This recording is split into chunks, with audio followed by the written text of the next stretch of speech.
Right, so there's always quite a few firsts when you get a boat and all this sort of stuff. I've never properly dropped an anchor. Look where we are, in the middle of nowhere. So we've actually selected some ground. What is it, Jem? Is it sand? Yeah. It's basically dropping into sand, so we don't really know what we're doing. So, I don't know. So basically, undo the brake. Now, so obviously fingers, you don't want to put your fingers in there. And it's unlike, right, so that's our bitter end basically. Remember, I was putting the chain markers on.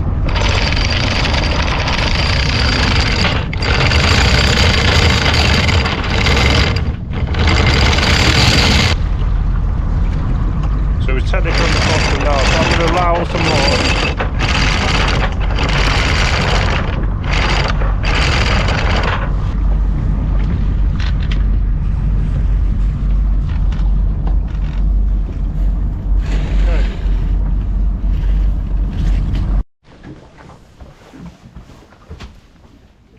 You drowning a worm? Yeah.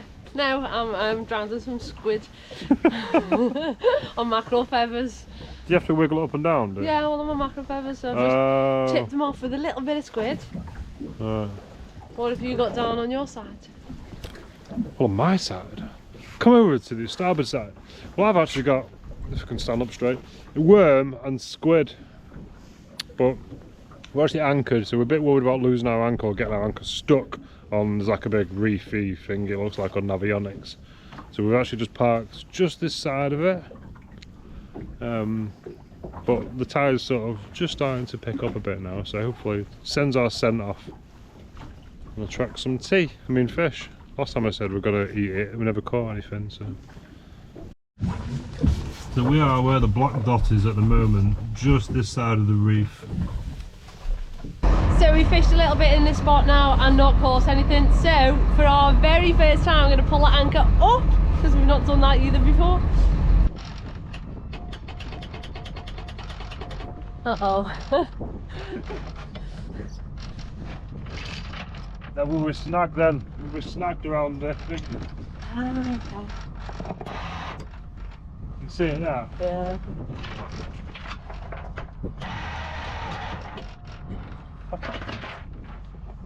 Why are they doing that?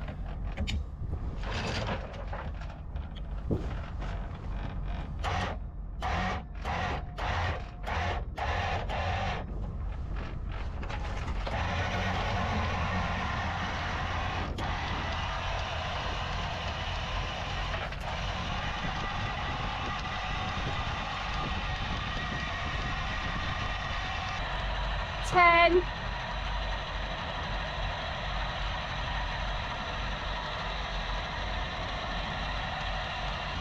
Yellow. 5 for the yellow.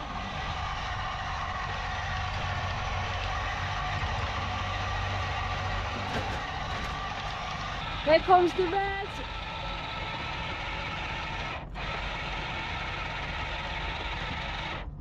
The anchor's there.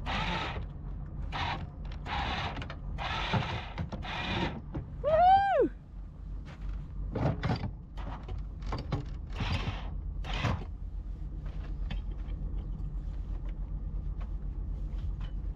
Successful first time anchoring.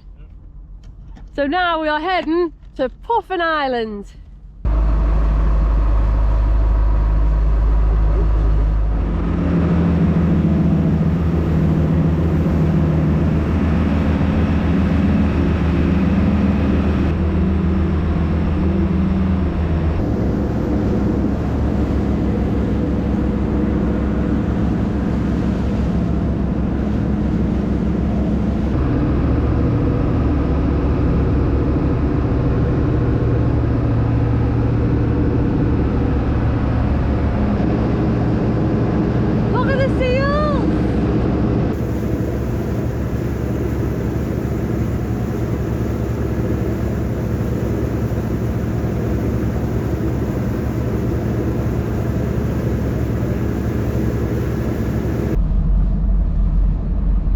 a phantom fish? Hold on, I might have an actual fish. So we don't know. Fishy, fishy, fishy. So we're in the middle of Puffin Island and Anglesey at the moment. Just going through, there's like a bit of a funny spot. Oh, no fish? You got lead. Lead's worth more than fish. Felt like a fish there. Right, go on, get catching.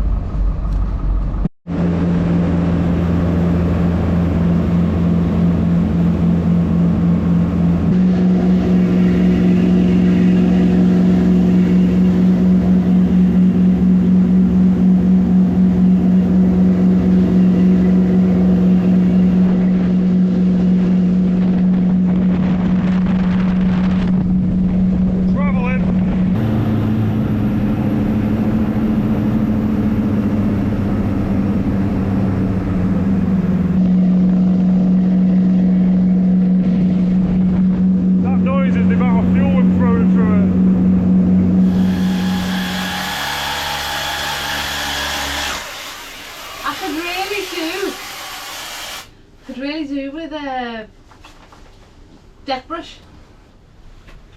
Why don't you use your boat hook? Ah, that's a good plan.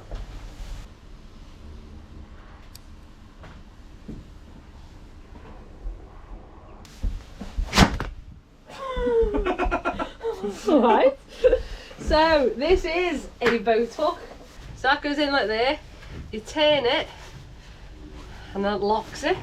So you've got a big boat hook. It's quite big. How big is it compared to you? It's about 7 foot tall one. Oh, I can't straighten it out in the boat. It's about 7 foot. Yeah. It's about 9 foot tall, this boat hook. Well, go on then. What else has it got? Come on. It's got a deck brush. Stiff. Stiff. I like them stiff. Yeah. So. Don't need these floppy brushes, do you? You then. Just the same thing. Yeah. Put it in like that. Lock it. And then cock out. So now.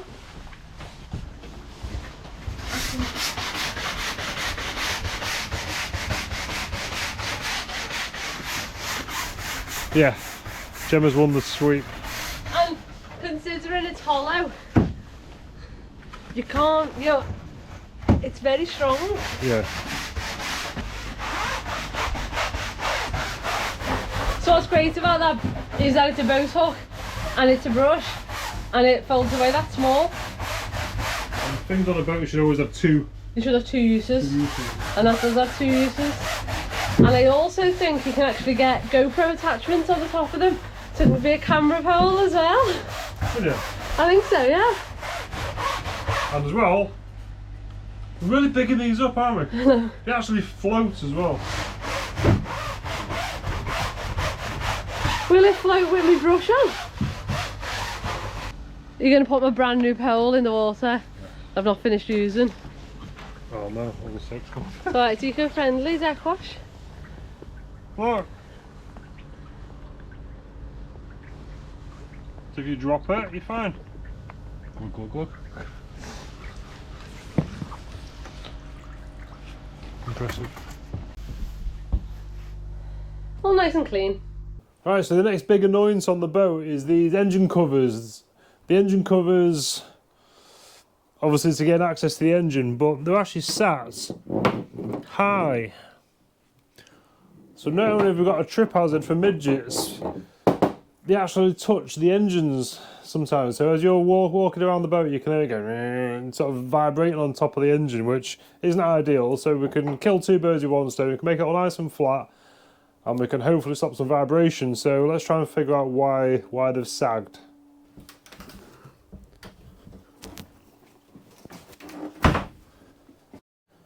So you can see we've got a gap between the 2 surfaces. If you look underneath, and you see that little cutout there? That's not meant to be there. And I must admit, I put that piece in a while back to try and lift it up, which is like a lot of piece of U stuff. But there's actually a lot of gap below that, so I think what we need to do is take them all off. Everywhere it's sort of sitting low, fill them full of epoxy, put the U stuff on it, then it'll give it some stiffness then for the future to hold it up. So obviously it's an old boat and it's been spin around a bit, and it spans quite a large area of the boat, doesn't it? So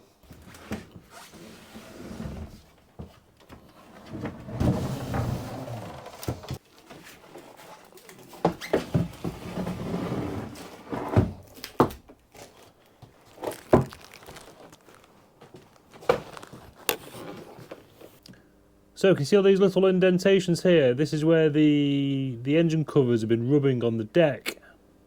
So it's created a little cup in it. So basically, because there's a little cup in it, it's dropped down onto it, and that's allowing it to touch the engine. So I think if we can build them up and then figure out any other areas that the engine covers are potentially touching the engine, that'll make our lives a lot nicer, I think. It's not that bad, but you know me, I just want it I want it perfect. So let's get rid of some of this black stuff.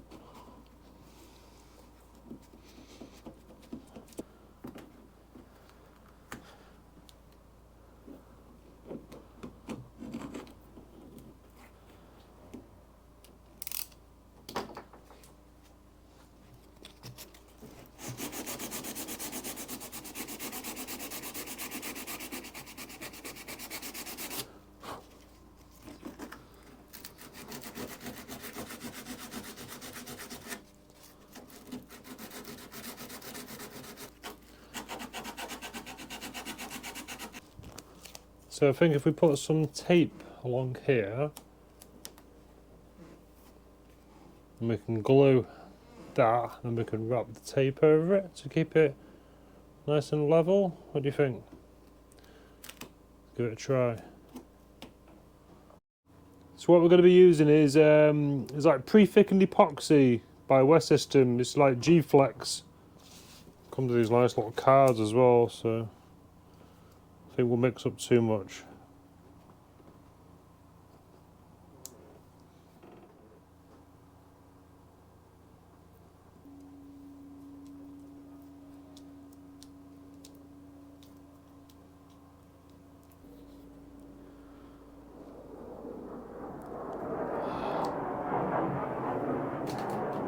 So a Hawk fighter jet just flew over. Don't know if you can hear it, but all the time I've been here, I actually saw it and just fly over and do a big bank over us. But all the time I've been here, I've heard them, but I've never actually been able to see them because they've always been like over the hills and stuff like that. That was quite cool.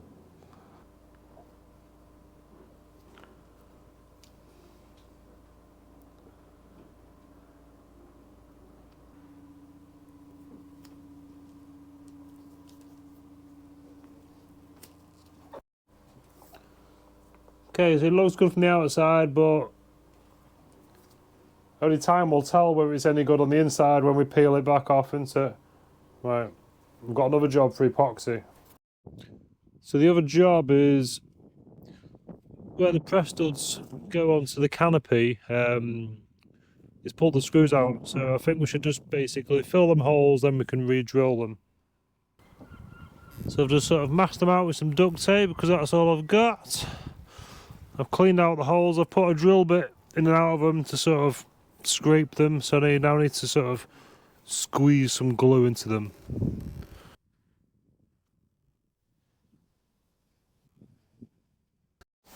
So because it's a boat, there's still snagging issues in there, so we've still got loads of incy little issues. We've got the alternator on the port side, which is, well, basically I've got it unplugged at the moment because it's overcharging.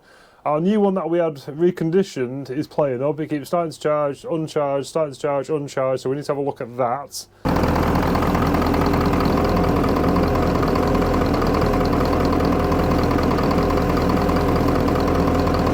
You can see the lot of sparks coming out.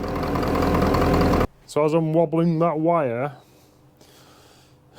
you can see sparks, but it's something internal inside the alternator that's loose. I've had the wire off the front of off the main power supply from the alternator. I've had that off, and there's nothing to tighten up. So what we need to do is take the alternator off, take it back to the company that basically fixed it for us, because it's all going to be burnt inside, isn't it? Why is it everything on this boat that we had? Not everything. a lot of the stuff we had repaired and stuff like that, they've done a pretty substandard job, which is very unfortunate, really. So I've isolated this engine battery, so obviously this won't become live all of a sudden.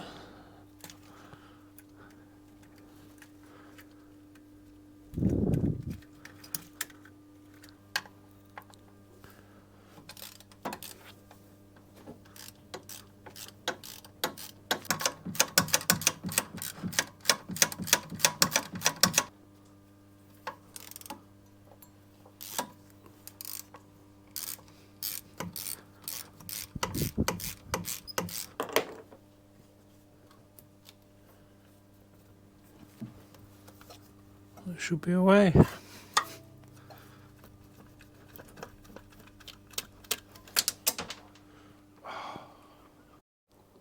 So yeah, this alternator had a new regulator on, as you can see internally there. It's all nice and new and shiny, but it's as if the nut on the back of this stud here is loose. But what I don't want to do is take it apart, because obviously it's under warranty. Do you know what I mean? I may as well just take it back to him. I think ideally it needs a new reg, because obviously the connection's going to be dodgy now, isn't it? So I'll take it back and see what he says. Hopefully he can turn it around pretty quick.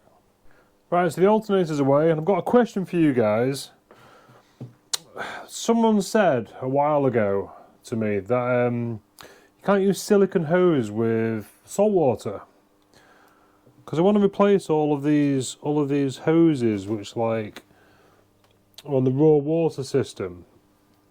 But it'd be nice to replace them with silicone. I've used silicone in motorsport for years. You know, I've never heard. I've only heard it off one person basically saying it's not a good practice. But have you guys got any opinions? I have googled it and nothing really came up. But you can buy it all, can't you, off the internet? It's like basically a lens for it. Then you can sort of cut it down to the right size you want. I've also been looking into air filters as well. I think you should have an air filter. On this, it's basically just got like a series of holes. Obviously, if there's like a rag or something in the engine room, it'll get stuck, so it won't get dragged through. But there's no actual air filtration, which I think will be a wise move. Right, so it's been a few days. So should we see if the glue's gone off? I've also got the alternator, but one job at a time, eh? Right, let's peel. Oh, stuck to my tape. Oh, there you go. That worked really well. It's nice and smooth as well. There's no like overhang. There's no one that needs sanding back. No sanding required. I really thought I was just gonna like sag down and droop and just vanish. So bonus. I'm quite glad it doesn't need any sanding down or anything, because it's G-Flex and it's flexible. It's a little bit harder to sand than normal epoxy, so that's a bonus. What about the other side?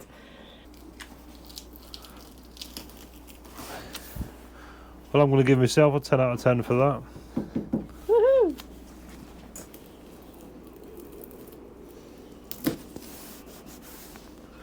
Bloody perfect. So we've got the alternator back. The only noticeable change is the scraped all my lovely paint off it and wrote Simon Boat on it.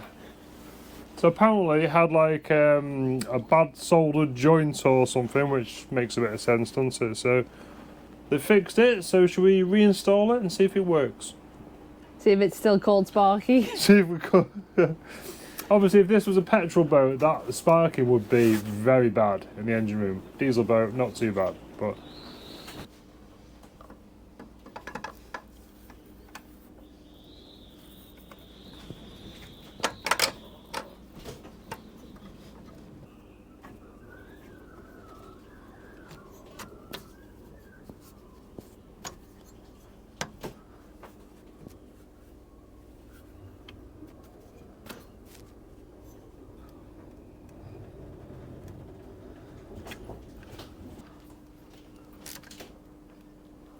Okay.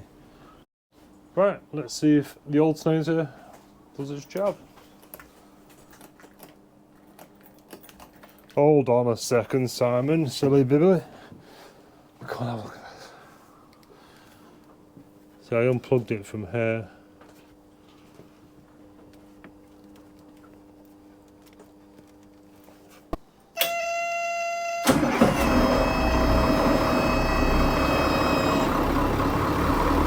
This is charging. Right, so we've now got 14 volts.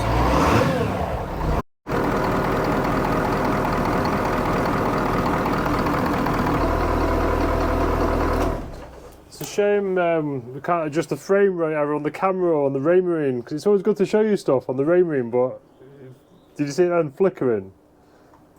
Wonder if you can do a tweak. Maybe. Not that intelligent. So we bought some air filters. So it goes for my sort of car days as such, but got some like motorsport inspired ones that are stuck. That's a trick, isn't it?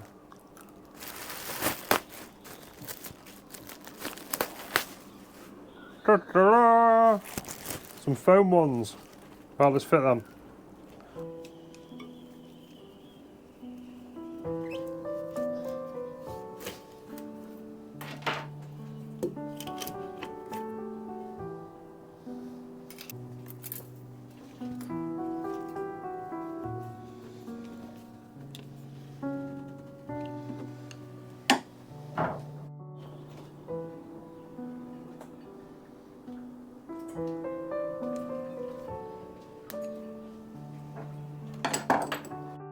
Right, they're fitted now. Look quite good. A lot more space to work now. Space in the engine room is a premium, isn't it? But another thing that we've sort of removed is the, you can't really see it down there, but it's like a big sound deadening cord. So what we should be able to do now is hear the engines rather than the rattling noises we get. Show the induction. Right, let's see how these covers fare up now. See if we've improved the height of them.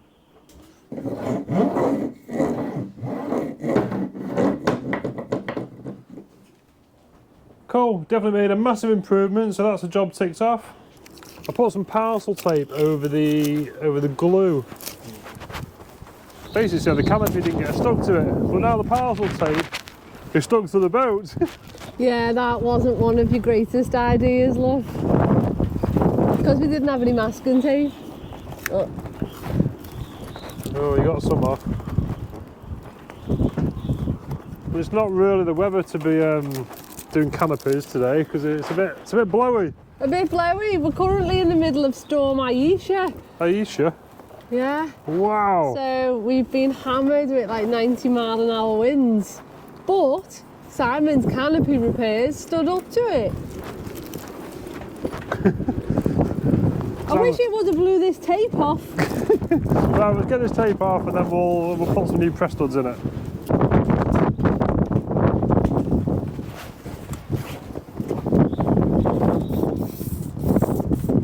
What have you resorted to?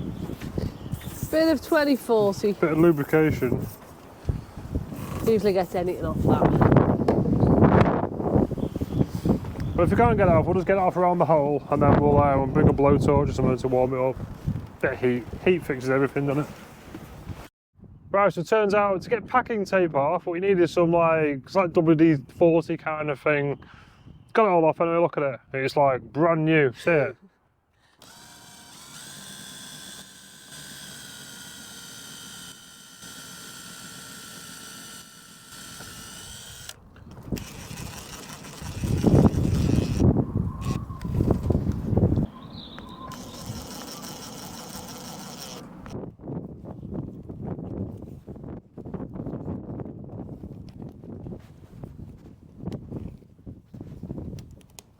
Like new. So there we go, a few more jobs ticked off the boat. What we need now really is the weather. To come back in 3 months' time. What we need now is some sound insulation. Yeah. The port side alternator doing. Yeah. Because that needs. I'm dreading that really. It's in a horrible position, isn't it? And that's why we haven't took it off so far. Yeah. What else is there? Autopilot, we need to look into that. We sure do. Yeah. There's a good few more jobs Yeah, to do. I've got a list at home, but I couldn't. We came in the car today, so we need to bring it in the van really because it's that big. But we're getting there. So, thank you so much for watching, and come back next week to see what... It might not be next week. No, it might not be next week, because I don't know. We're so used to doing surrender videos. So, if you want to see any more of our videos, pop over to our other channel, Ship Happens, to see us working on a bigger boat. A bigger boat than this, yeah. But thank you so much for watching. Thanks, guys. See you all soon. See you later. Bye-bye. Oh, we didn't catch any fish, by the way. No. That's because I said... You're going to eat it. I know, every time I say that. There's no fish in the ocean. No.